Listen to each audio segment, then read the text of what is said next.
سب سے پہلا گھر جو لوگوں کی عبادت کرنے کے لیے مقرر کیا گیا تھا وہی ہے جو مکے میں ہے، بابرکت اور جہان والوں کے لیے موجب ہدایت۔ اس میں کھلی ہوئی نشانیاں ہیں، جن میں سے ایک ابراہیم کے کھڑے ہونے کی جگہ ہے۔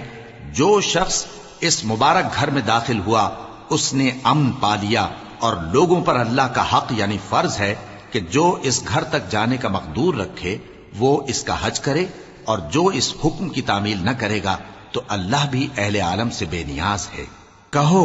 کہ اے اہل کتاب، تم اللہ کی آیتوں سے کیوں کفر کرتے ہو جبکہ اللہ تمہارے سب اعمال سے باخبر ہے؟ کہو کہ اے اہل کتاب، تم مومنوں کو اللہ کے رستے سے کیوں روکتے ہو، اور باوجود کہ تم اس سے واقف ہو اس میں کجی نکالتے ہو، اور اللہ تمہارے کرتوتوں سے بے خبر نہیں؟ مومنو، اگر تم اہل کتاب کے کسی فریق کا کہا مان لو گے تو وہ تمہیں ایمان لانے کے بعد کافر بنا دیں گے،